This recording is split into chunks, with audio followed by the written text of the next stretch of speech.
നമസ്കാരം. Challenger ആപ്പിന്റെ teaching ചാനലിലേക്ക് എല്ലാവർക്കും സ്വാഗതം. അപ്പൊ കഴിഞ്ഞ ദിവസം നമ്മൾ ഡിസ്കസ് ചെയ്തത് ഭൂമിശാസ്ത്രവുമായി പഠിക്കുന്ന കറണ്ട് അഫേഴ്സ് ആണ്. ഓക്കെ, ഇന്ന് നമ്മൾ എക്കണോമിക്സുമായി പഠിക്കുന്ന കറണ്ട് അഫേഴ്സിലൂടെ കടക്കാണ്. വളരെ പ്രധാനപ്പെട്ട ഒരു പോർഷൻ ആണ്. നമുക്ക് എക്കണോമിക്സിൽ സിലബസിൽ തന്നെ കുറെ പഠിക്കാനുണ്ട്.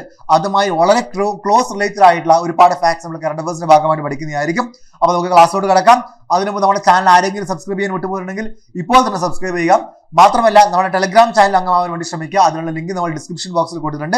ഡിസ്ക്രിപ്ഷൻ ബോക്സിൽ ലിങ്ക് ക്ലിക്ക് ചെയ്തുകൊണ്ട് ടെലഗ്രാം ചാനൽ അംഗമായി കഴിഞ്ഞാൽ ഇതിന്റെ നോട്ട്സും കാര്യങ്ങളൊക്കെ ലഭിക്കുന്നതായിരിക്കും. നമുക്ക് ക്ലാസ്സിലോട്ട് കിടക്കാം.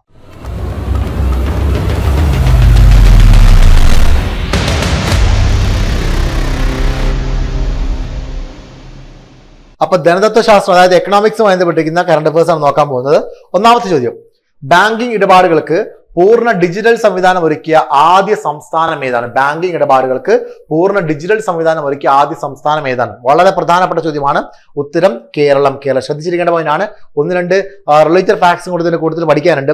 ഒന്നാമത്, കേരളത്തെ സമ്പൂർണ്ണ ബാങ്കിംഗ് ഡിജിറ്റൽ സംസ്ഥാനമായി പ്രഖ്യാപിച്ചത് 2023 ജാനുവരി 7 കേരളത്തെ സമ്പൂർണ്ണ ബാങ്കിംഗ് ഡിജിറ്റൽ സംസ്ഥാനമായി പ്രഖ്യാപിച്ചത് 2023 ജാനുവരി 7 കേരളത്തിലെ ആദ്യ സമ്പൂർണ്ണ ഡിജിറ്റൽ ബാങ്കിംഗ് ജില്ല എന്ന് പറയുന്നത് തൃശ്ശൂരാണ്. നമുക്ക് ഓൾറെഡി അറിയാവുന്നതാണ്.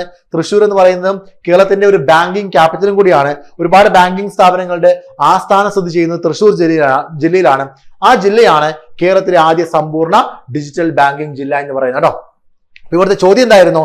ബാങ്കിംഗ് ഇടപാടുകൾക്ക് പൂർണ്ണ ഡിജിറ്റൽ സംവിധാനം ഒരുക്കിയ ആദ്യ സംസ്ഥാനം ഏതാണ്? ഉത്തരം കേരളം. രണ്ടാമത്തെ ചോദ്യം, ഓക്കെ, ഇന്ത്യയിൽ ആദ്യമായി ജാതി സെൻസസ് ആരംഭിച്ച സംസ്ഥാനം ഏതാണ്? വളരെ വളരെ വളരെ പ്രധാനപ്പെട്ട ചോദ്യമാണ്. ഒരുപാട് നാളുകളായിക്കൊണ്ട് നടന്നു വരുന്ന ഒരു ഡിബേറ്റ് ആണ് ഈ ഒരു ജാതി സെൻസസ് എന്ന് പറയുന്നത്. അപ്പോൾ ആദ്യമായിക്കൊണ്ട് ഇന്ത്യയിൽ ഈ ജാതി സെൻസസ് കഴിഞ്ഞ വർഷം നടപ്പിലാക്കിയ അല്ലെങ്കിൽ നടത്തിയ സംസ്ഥാനം ഏതാണെന്നുള്ളതാണ് ചോദ്യം. ഉത്തരം ബീഹാറാണ്. പല രാഷ്ട്രീയ പാർട്ടികളും അവരുടെ അഭിപ്രായങ്ങളും കാര്യങ്ങളൊക്കെ ഈ ജാതി സെൻസസുമായി ബന്ധപ്പെട്ട് പ്രകടിപ്പിക്കാറുണ്ട്. ഇപ്പൊ എന്തായാലും ബീഹാർ അതാണ് ആരംഭിച്ച സംസ്ഥാനം എന്ന് മനസ്സിലാക്കാം. അറിഞ്ഞിരിക്കാം, ഈ ജാതി സെൻസസിന്റെ നോഡൽ ഓഫീസർ എന്ന് പറയുന്ന ആരാണ്? ജില്ലാ കളക്ടറാണ്. അതോടൊപ്പം തന്നെയാണെങ്കിൽ ഇന്ത്യയിൽ രണ്ടാമതായിക്കൊണ്ട് ജാതി സെൻസസ് ആരംഭിച്ച സംസ്ഥാനമാണ് ഒഡീഷ. ഞാൻ കഴിഞ്ഞ ദിവസം പറഞ്ഞിരുന്നു, ഒഡീഷ എന്ന് പറയുന്ന സംസ്ഥാനത്തിന്റെ പ്രത്യേകത 2024 ഈ ജനറൽ ഇലക്ഷന്റെ കൂട്ടത്തിലാണെങ്കിൽ സംസ്ഥാന നിയമസഭയിലോട്ട് ഇലക്ഷൻ നടക്കുന്ന ഒരു സംസ്ഥാനം കൂടിയാണ് ഒഡീഷ എന്ന് പറയുന്നത്. ആന്ധ്രാപ്രദേശിനെ പോലെ തന്നെ സംസ്ഥാന നിയമസഭയിലോട്ട് ഇലക്ഷൻ നടക്കുന്ന ഒരു സംസ്ഥാനം കൂടിയാണ് ഒഡീഷ. അപ്പൊ ഒഡീഷയിൽ പുതിയ മുഖ്യമന്ത്രി വരുമോ എന്നൊക്കെയുള്ളത് നമുക്ക് ജൂൺ മാസത്തിൽ അറിയാൻ പറ്റും. എന്തായാലും ഇന്ത്യയിൽ രണ്ടാമതായിക്കൊണ്ട് ജാതി സെൻസസ് ആരംഭിച്ച സംസ്ഥാനമാണ് ഒഡീഷ. ഇനി മൂന്നാമത്തെ ചോദ്യം, 2023 ജാനുവരിയിൽ കേരള ഹൈക്കോടതിയുടെ ഉത്തരവിനെ തുടർന്ന് കേരള ബാങ്കിൽ ലയിപ്പിച്ച സഹകരണ ബാങ്ക് ഏതാണ്? വളരെ പ്രധാനപ്പെട്ട ചോദ്യമാണ്. കേരള ബാങ്കിൽ ലയിപ്പിച്ച ജില്ലാ സഹകരണ ബാങ്ക് ഏതാണെന്നുള്ളതാണ് ചോദ്യം. ഉത്തരം മലപ്പുറം ജില്ലാ സഹകരണ ബാങ്ക്. നമുക്കറിയാം 2019 ഈ കേരള ബാങ്ക് എന്ന് പറയുന്ന ആശയം വരുന്നത്. ആ 2019 കേരള ബാങ്ക് എന്ന് പറയുന്ന ഒരു ബാങ്ക് രൂപീകൃതമായ സമയത്ത് അന്ന് സംസ്ഥാനത്ത് നിലവിലുണ്ടായിരുന്ന 14 ജില്ലാ സഹകരണ ബാങ്കുകളിൽ 13 ജില്ലാ സഹകരണ ബാങ്കുകളും ഈ കേരള ബാങ്കിൽ ലയിക്കുകയുണ്ടായി. പക്ഷേ അന്ന് ഈ ബാങ്ക് മാത്രം, മലപ്പുറം ജില്ലാ സഹകരണ ബാങ്ക് ഇതിന്റെ ഭാഗമായി മാറിയില്ല. പിന്നീട് ഇപ്പോൾ കേരള ഹൈക്കോടതിയുടെ ഉത്തരവിനെ തുടർന്ന് 2023 ഈ കേരള ബാങ്കിൽ ലയിച്ചിരിക്കുന്ന ജില്ലാ സഹകരണ ബാങ്കാണ് ഏതെന്ന് പറയുന്നത് നമ്മുടെ മലപ്പുറം ജില്ലാ സഹകരണ ബാങ്ക്. അറിഞ്ഞിരിക്കുക, ഇപ്പൊ ഇതോടുകൂടി കേരളത്തിലെ 14 ജില്ലാ സഹകരണ ബാങ്കുകളും ഏതിന്റെ ഭാഗമായി മാറിയിട്ടുണ്ട്? കേരള ബാങ്കിന്റെ ഭാഗമായി മാറിയിട്ടുണ്ട്. കേരള ബാങ്ക് രൂപം കൊണ്ട വർഷമാണ് 2019 നവംബർ മാസം 29 കേരള ബാങ്കിന്റെ പ്രഥമ എക്സിക്യൂട്ടീവ് ഡയറക്ടറായി നിയമിതനായ വ്യക്തിയാണ് KC സഹദേവൻ. ഇത് വളരെ വളരെ പ്രധാനപ്പെട്ട ചോദ്യമാണ്. ഇതൊരു കറണ്ട് അഫെയർ ആണ്. ഇത് വേറെ ചോദ്യമാക്കി പഠിപ്പിക്കേണ്ടല്ലോ എന്ന് വിചാരിച്ചാണ് ഞാൻ ഇവിടെ കൂട്ടത്തിൽ പറഞ്ഞത്, റിലേറ്റഡ് ഫാക്ടിന്റെ കൂട്ടത്തിൽ പറഞ്ഞു. അറിഞ്ഞിരിക്കുക, കേരള ബാങ്കിന്റെ പ്രഥമ എക്സിക്യൂട്ടീവ് ഡയറക്ടറായി നിയമിതനായ വ്യക്തിയാണ് KC സഹദേവൻ. നെക്സ്റ്റ്, അടുത്ത ചോദ്യം, നാലാമത്തെ ചോദ്യം, കേരള സംസ്ഥാന ചരക്കു സേവന നികുതി വകുപ്പ് പുനഃസംഘടന നിലവിൽ വന്നത് എന്നാണ്? കേരള സംസ്ഥാന GST വകുപ്പിന്റെ പുനഃസംഘടന നിലവിൽ വന്ന ഡേറ്റ് ഏതെന്നുള്ളതാണ് ചോദ്യം. ഉത്തരം 2023 ജാനുവരി 10. അഞ്ചാമത്തെ ചോദ്യം വളരെ പ്രധാനപ്പെട്ടതാണ്. ഹരിതോർജ്ജത്തിൽ അധിഷ്ഠിതമായ ഇന്ത്യയിലെ ആദ്യ സോളാർ പാനൽ നിർമ്മാണ ഫാക്ടറി നിലവിൽ വരുന്ന സംസ്ഥാനം ഏതാണ്? ഉത്തരം ഉത്തരാഖണ്ഡ്. ഇന്നലെ നമ്മൾ ഭൂമിശാസ്ത്രവുമായി ബന്ധപ്പെട്ട കറണ്ട് അഫയേഴ്സ് ഡിസ്കസ് ചെയ്ത സമയത്ത് ഇന്ത്യയിൽ ഏറ്റവും കൂടുതൽ കടുവ നിലവിലെ കണക്കെടുപ്പ് പ്രകാരം 2022 റിപ്പോർട്ട് പ്രകാരം ഏറ്റവും കൂടുതൽ ടൈഗർ റിസർവ് എന്ന് പറയുന്നത് ജിം കോർബറ്റ് ടൈഗർ റിസർവ് ആണ്. അത് ഉത്തരാഖണ്ഡിലാണ് സ്ഥിതി ചെയ്യുന്നത് നമ്മൾ പറഞ്ഞിരുന്നു. അതേപോലെ തന്നെയാണെങ്കിൽ ഉത്തരാഖണ്ഡിലെ 3 എയർപോർട്ടുകളെ കുറിച്ച് നമ്മൾ മുമ്പത്തെ വീഡിയോയിൽ പറഞ്ഞിരുന്നു. ആ ഉത്തരാഖണ്ഡിനെ കുറിച്ച് നമ്മൾ വീണ്ടും പഠിക്കുകയാണ്. ഹരിതോർജ്ജത്തിൽ അധിഷ്ഠിതമായ ഇന്ത്യയിലെ ആദ്യ സോളാർ പാനൽ നിർമ്മാണ ഫാക്ടറി നിലവിൽ വരുന്ന സംസ്ഥാനം ഉത്തരാഖണ്ഡാണ്. ഉത്തരാഖണ്ഡിന്റെ ചീഫ് മിനിസ്റ്റർ ആരാണെന്നുള്ളത് കമന്റ് ചെയ്യുക. നെക്സ്റ്റ്, 2023 50ാം വാർഷികാഘോഷങ്ങൾക്ക് തുടക്കം കുറിച്ച കേരളത്തിലെ പൊതുമേഖലാ സ്ഥാപനം ഏതാണ്? വളരെ പ്രധാനപ്പെട്ടതും ഞാൻ ഈ വർഷം എക്സ്പെക്ട് ചെയ്യുന്നതുമായിട്ടുള്ള ഒരു ചോദ്യമാണിത്. ഉത്തരം കെൽട്രോണിന്റെ ഫുൾ ഫോം എന്താ? മനസ്സിലാക്കാം. Kerala state electronics development corporation limited എന്നുള്ളതാണ് കെൽട്രോണിന്റെ പൂർണ്ണരൂപം. മനസ്സിലാക്കുക. സംസ്ഥാനത്ത് ഇലക്ട്രോണിക് നിർമ്മാണവും സാങ്കേതിക വികസനവും പ്രോത്സാഹിപ്പിക്കുക എന്ന ലക്ഷ്യത്തോടെ 1973 ഈ കെൽട്രോൺ സ്ഥാപിതമായത്.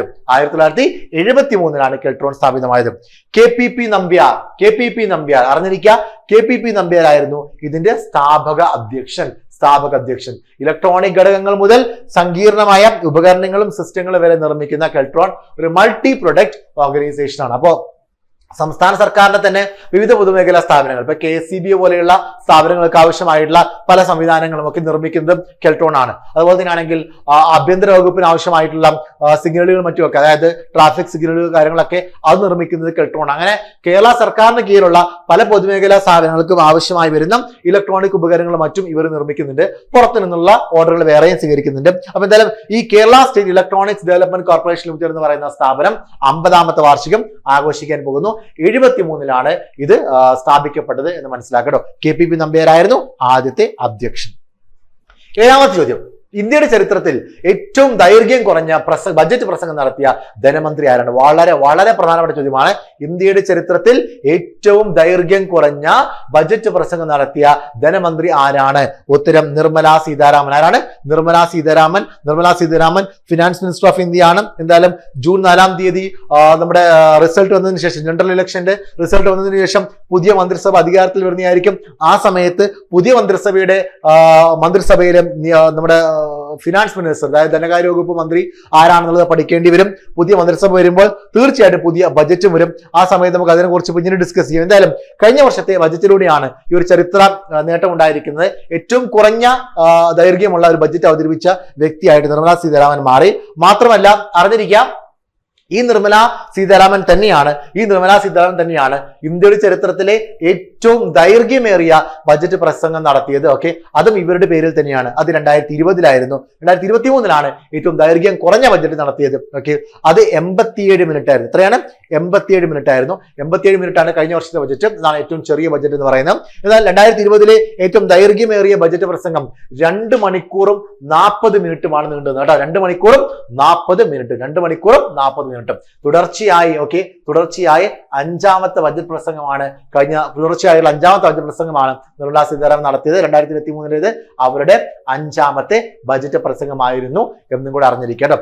87 മിനിറ്റ് ആണ് ചെറിയ ബജറ്റ്, 2 മണിക്കൂറും 40 മിനിറ്റുമാണ് ദൈർഘ്യമേറിയ ബജറ്റ്. ഓക്കെ, രണ്ടും ആരുടെ റെക്കോർഡിലാണ്?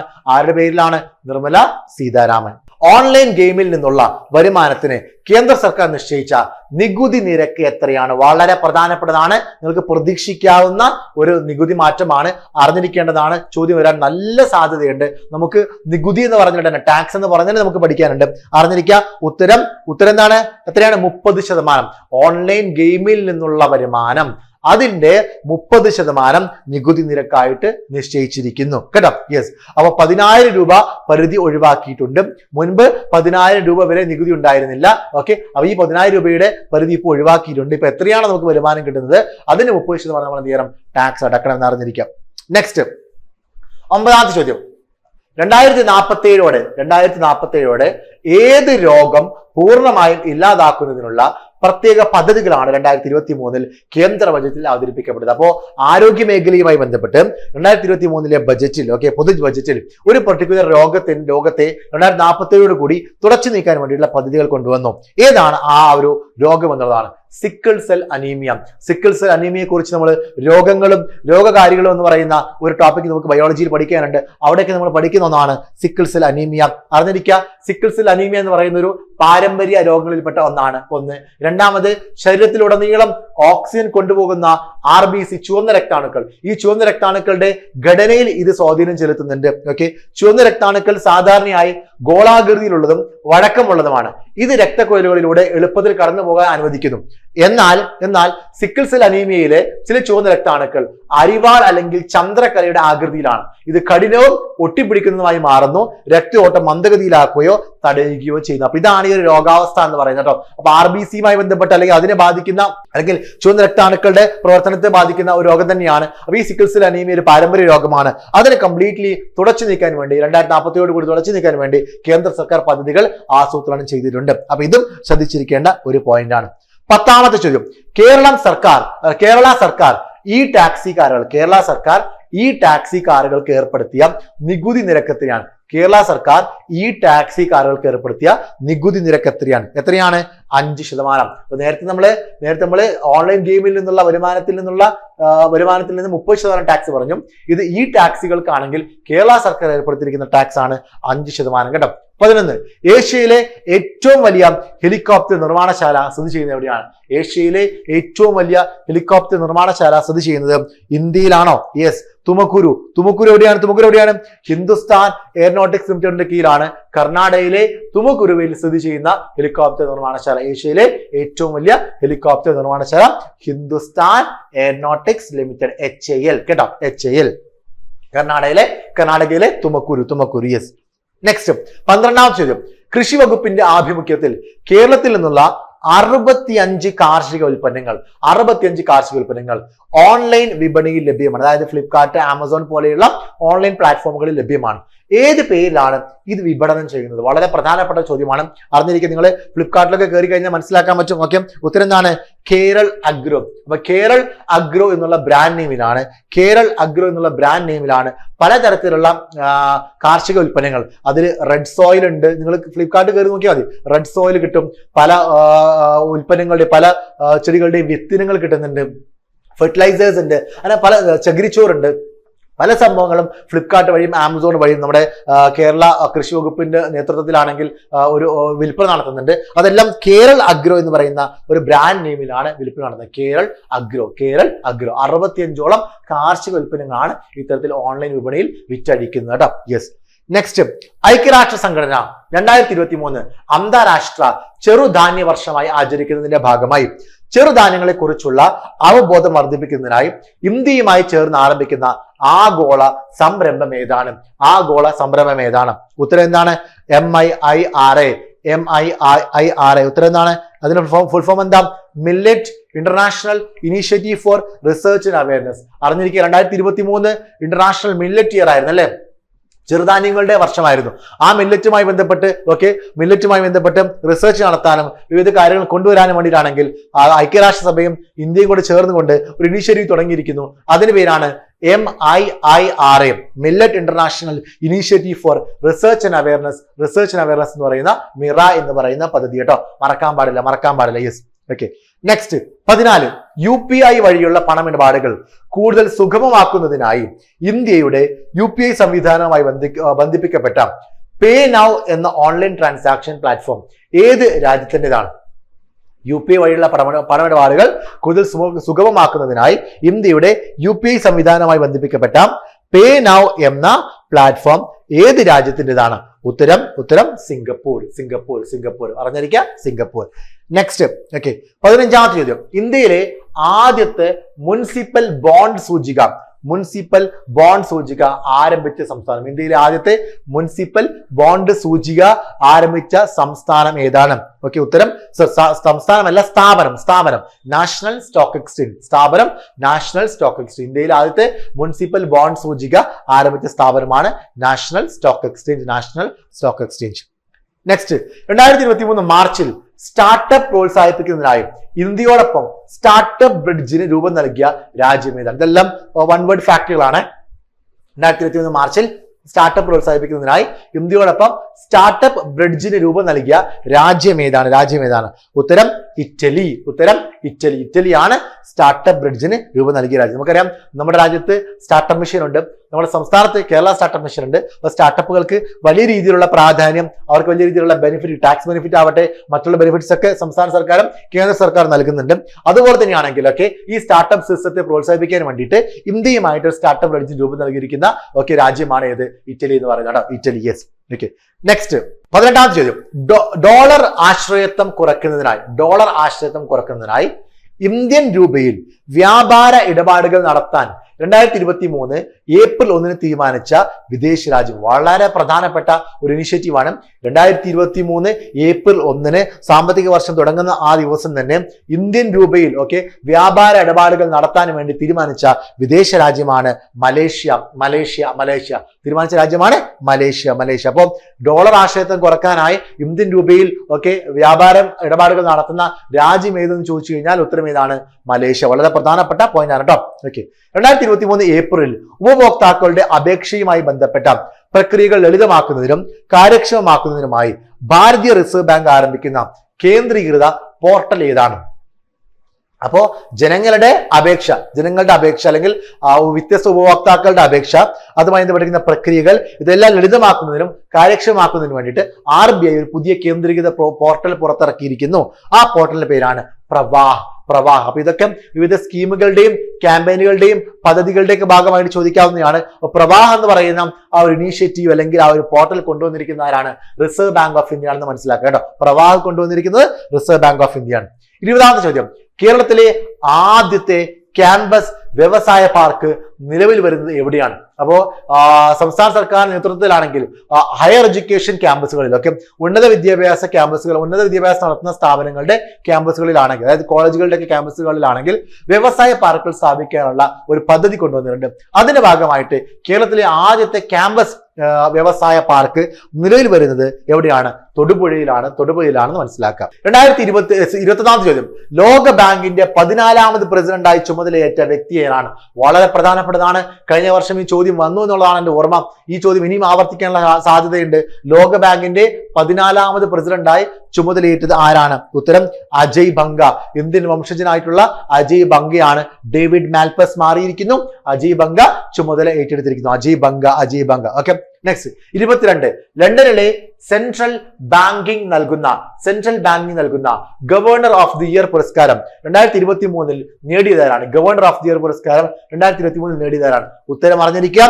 ശക്തികാന്ത ദാസ് എന്ന് പറയുന്നത് ഇന്ത്യയുടെ റിസർവ് ബാങ്ക് ഓഫ് ഇന്ത്യയുടെ ഗവർണറാണ്. 25th ഗവർണർ ഓഫ് RBIയുടെ 25ാമത്തെ ഗവർണറാണ് ശക്തികാന്ത ദാസ്. നെക്സ്റ്റ്. ഇന്ത്യയിലെ ഏറ്റവും വലിയ സ്വകാര്യ റെയിൽ കോച്ച് ഫാക്ടറി ആരംഭിച്ചത് എവിടെ? നമുക്കറിയാം സ്വകാര്യ റെയിൽ കോച്ച് ഫാക്ടറിയാണ്. അപ്പൊ ഇത് ശ്രദ്ധിച്ചിരിക്കേണ്ട പോയിന്റ് ആണ്. റയർ ഫാക്ട് ആണ്. ഉത്തരം എന്താണ്? കൊണ്ടാക്കൽ. തെലങ്കാനയിലെ കൊണ്ടാക്കലാണ് ആദ്യത്തെ സ്വകാര്യ റെയിൽ ഫാക്ടറി ആരംഭിച്ചിരിക്കുന്നത്. നെക്സ്റ്റ്. RBIയുടെ പുതിയ എക്സിക്യൂട്ടീവ് ഡയറക്ടർ എക്സിക്യൂട്ടീവ് ഡയറക്ടർ ആയിക്കൊണ്ട് നിയമിതനായിട്ടുള്ള മലയാളി ആരാണ്? ഉത്തരം പി വാസുദേവൻ. RBIയുടെ പുതിയ എക്സിക്യൂട്ടീവ് ഡയറക്ടർ ആയിക്കൊണ്ട് ചുമതലയേറ്റിരിക്കുന്ന മലയാളിയാണ് പി വാസുദേവൻ. നെക്സ്റ്റ് 25ാമത്തെ ചോദ്യം. ഓൺലൈൻ ഗെയിമിംഗ്, കുതിരപ്പന്തയങ്ങൾ, കാസിനോകൾ എന്നിവകൾ നടത്തുന്ന സ്ഥാപനങ്ങൾക്ക് പുതുതായി ചുമത്തിയ നികുതി എത്രയാണ്? ഇവിടെ നമ്മൾ ഓൾറെഡി പറഞ്ഞു കഴിഞ്ഞു. ഓൺലൈൻ ഗെയിമിൽ നിന്നുള്ള വരുമാനം, ആ വരുമാനത്തിന്റെ 30% എന്താക്കണം? ടാക്സ് നികുതി അടക്കണം എന്ന് പറഞ്ഞു. അതൊരു പുതിയ റൂളാണ്. ഓക്കെ. അതിനു പുറമെ ഈ ഓൺലൈൻ ഗെയിമിങ്ങും കുതിരപ്പന്തയങ്ങളും കാസിനോകളും നടത്തുന്ന സ്ഥാപനങ്ങൾക്ക് പുതുതായി ചുമത്തുന്ന നികുതി എത്രയാണ്? 28%. എത്രയാണ്? 28%. കേട്ടോ, മറക്കരുത്. യെസ്. അടുത്ത് വീണ്ടും ഒരു നികുതി. സിനിമാ തിയേറ്ററുകളിലെ ഭക്ഷണപാനീയങ്ങൾക്ക് ചുമത്തിയ പുതിയ നികുതി എത്രയാണ്? നമുക്കറിയാം, നമ്മൾ തിയേറ്ററിൽ പോയി കഴിഞ്ഞാൽ, എസ്പെഷ്യലി മൾട്ടിപ്ലക്സിലൊക്കെ പോയി കഴിഞ്ഞാൽ അവിടുന്ന് അകത്തുനിന്ന് വാങ്ങിക്കുന്ന വെള്ളമായാൽ പോലും ഉയർന്ന വില നൽകിയിട്ടാണ് വാങ്ങിക്കാറ്, അല്ലെ? അതിനൊരു കാരണം ആ സിനിമാ തിയേറ്ററിനകത്ത് വിൽക്കപ്പെടുന്ന ഭക്ഷണ പാനീയങ്ങൾക്കാണെങ്കിൽ ഉയർന്ന നികുതി ഉണ്ട് എന്നുള്ളതാണ്. അപ്പോൾ അതിന്റെ നികുതി ആണെങ്കിൽ കേന്ദ്ര സർക്കാർ ആണെങ്കിൽ കഴിഞ്ഞ വർഷം കുറച്ചു. എത്രയാണ്? 5% കുറച്ചു. എത്രയിൽ നിന്നാ കുറച്ചത്? 18% നിന്ന് 5% കുറച്ചിരിക്കുന്നത്. പക്ഷേ ഈ നികുതി കുറച്ചിട്ടും സിനിമാ തിയേറ്ററിനകത്തുള്ള ഭക്ഷണ പാനീയങ്ങളുടെ വില കുറഞ്ഞിട്ടില്ല. അതിൻ്റെതായിട്ടുള്ള കാരണങ്ങളുണ്ട്. കാരണം പല ആളുകളും അതിനകത്ത് ഉള്ള പല സ്ഥാപനങ്ങളും അത് സിനിമാ തിയേറ്റർ ഉടമയുടെ സ്ഥാപനമാവണമെന്നില്ല, പുറത്തുള്ള ഔട്ട്സോഴ്സിംഗ് ആയിരിക്കും. അവർ ഓൾറെഡി മുൻകൂട്ടി തിയേറ്റർ ഉടമയ്ക്ക് പണം നൽകിയിട്ടാണ്, ഒരു വർഷത്തേക്കുള്ള മുൻകൂട്ടി അടച്ചിട്ടായിരിക്കും അവിടെ ആ ഒരു കൗണ്ടർ നടത്തുന്നത്. അപ്പൊ അങ്ങനെ പല കാരണങ്ങൾ കൊണ്ടും ഈ നികുതി കുറച്ചിട്ടും ഈ പ്രൊഡക്റ്റുകളുടെ വില കുറഞ്ഞിട്ടില്ല എന്നുള്ളത് വാസ്തവം തന്നെയാണ്. പറഞ്ഞിരിക്കുക, സിനിമാ തിയേറ്ററുകളിലെ ഭക്ഷണ പാനീയങ്ങൾക്ക് ചുമത്തിയ പുതിയ നികുതി എത്രയാണ്? 5%. അപ്പൊ ഞാൻ 3 നികുതികളാണ് നമ്മൾ ഡിസ്കസ് ചെയ്തത്. ഒന്ന്, ഓൺലൈൻ ഗെയിമിൽ നിന്നുള്ള വരുമാനത്തിന്റെ 30% പറഞ്ഞു, അതിന്റെ 10,000 ആ ഒരു ത്രഷോൾഡ് ലിമിറ്റ് എടുത്ത് കളഞ്ഞു എന്ന് പറഞ്ഞു. രണ്ടാമതാണെങ്കിൽ കാസിനോകൾ, അതുപോലെ തന്നെയാണെങ്കിൽ കുതിരപന്തയങ്ങൾ, അതുപോലത്തെ ഇത്തരത്തിലുള്ള സ്ഥാപനങ്ങൾ നടത്തുന്ന സ്ഥാപനങ്ങൾക്കാണെങ്കിൽ 28% നികുതി ഏർപ്പെടുത്തിയ കാര്യം പറഞ്ഞു. അതുപോലെ തന്നെയാണെങ്കിൽ സിനിമാ തിയേറ്ററിനകത്തുള്ള ഭക്ഷണ പാനീയങ്ങൾക്ക് ചുമത്തിയ നികുതി 18% നിന്ന് 5% കുറച്ച കാര്യം നമ്മൾ ഡിസ്കസ് ചെയ്തു. അപ്പൊ ഈ ഒരു 3 നികുതിയുടെ ത്രഷോൾഡ് മറക്കാൻ പാടില്ല. ഈ ഒരു സ്ലാബ് എല്ലാവരും അറിഞ്ഞിരിക്കുക കേട്ടോ. യെസ്. നെക്സ്റ്റ് 27ാമത്തെ ചോദ്യം. UPI പണമിടപാട് നടത്താൻ ഇന്ത്യയുമായി സഹകരിക്കാൻ തീരുമാനിച്ച യൂറോപ്യൻ രാജ്യം ഏതാണ്? ഉത്തരം എന്താണ്? ഫ്രാൻസ്. UPI പണമിടപാട് നടത്താൻ ഇന്ത്യയുമായിട്ട് സഹകരിക്കാൻ തീരുമാനിച്ച യൂറോപ്യൻ രാജ്യമാണ് ഫ്രാൻസ് കേട്ടോ, മറക്കരുത്. യെസ്. നെക്സ്റ്റ്, രൂപയിലും ദിർഹത്തിലും ഇന്ത്യയുമായിട്ട് സാമ്പത്തിക ഇടപാട് നടത്താൻ ധാരണാപത്രം ഒപ്പിട്ട രാജ്യം ഏതാണ്?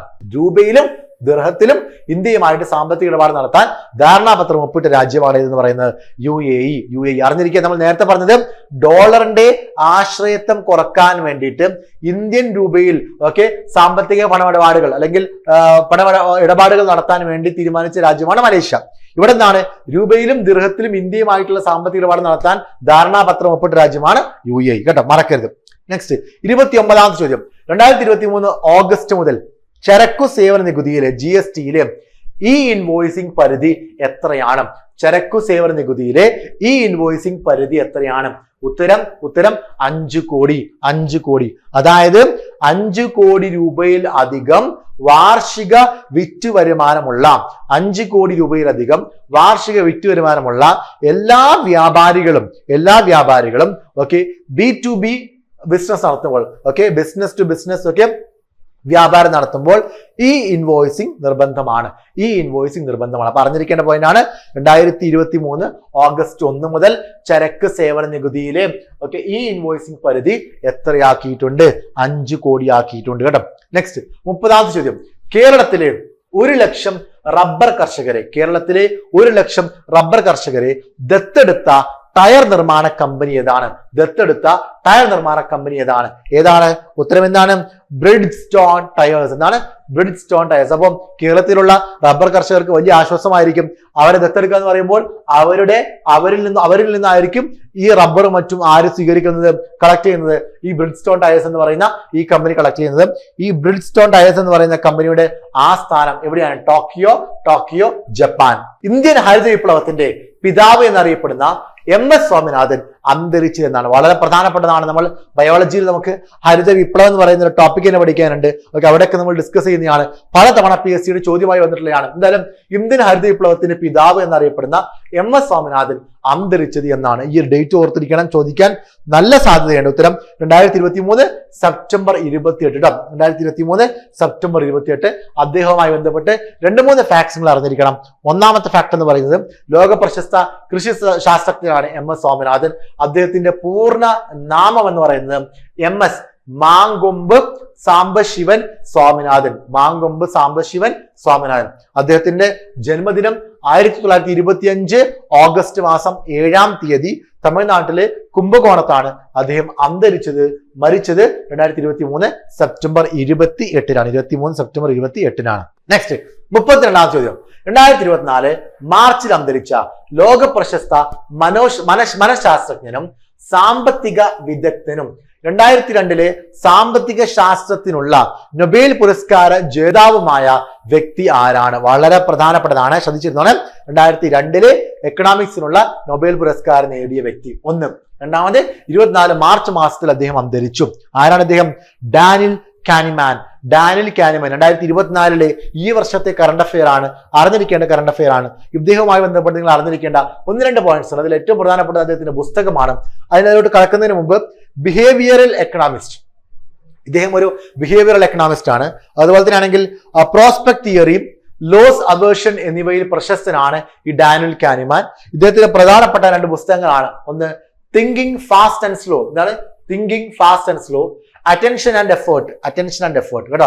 Thinking fast and slow, attention and effort. Okay, അപ്പൊ ഇത്രയും കാര്യങ്ങളാണ് പ്രധാനമായിട്ടും നമ്മൾ എക്കണോമിക്സിന്റെ ഭാഗമായിക്കൊണ്ട് കറണ്ട് അഫേഴ്സിൽ പഠിക്കുന്നത്. ഓക്കെ, അപ്പൊ നാളെ നമ്മൾ മറ്റൊരു ടോപ്പിക്കുമായി ബന്ധപ്പെട്ടിരിക്കുന്ന കറണ്ട് അഫേഴ്സ് ആയിരിക്കും ഡിസ്കസ് ചെയ്യുന്നത്. ഇതുവരെയുള്ള ക്ലാസ്സുകൾ എല്ലാവരും കണ്ടു എന്ന് വിചാരിക്കുന്നു. പ്രധാനപ്പെട്ട പോയിന്റ്സ് എല്ലാം എഴുതിയെടുത്തു എന്ന് വിചാരിക്കുന്നു. അതിൽ എസ്പെഷ്യലി എക്കണോമിക്സിൽ എന്ന് പറഞ്ഞ ഭൂരിഭാഗം കാര്യങ്ങളും ഞാൻ നേരത്തെ പറഞ്ഞ പോലെ നമ്മുടെ സിലബസിലെ ഓരോ ടോപ്പിക്കുമായിട്ട് ക്ലോസ് റിലേറ്റഡ് ആണ്. ഇത് GK ചോദ്യമാണോ കറണ്ട് അഫയർ ചോദ്യമാണോ എന്ന് മനസ്സിലാക്കാൻ പറ്റാത്ത രീതിയിലായിരിക്കും പലപ്പോഴും ചോദ്യം വരുന്നത്.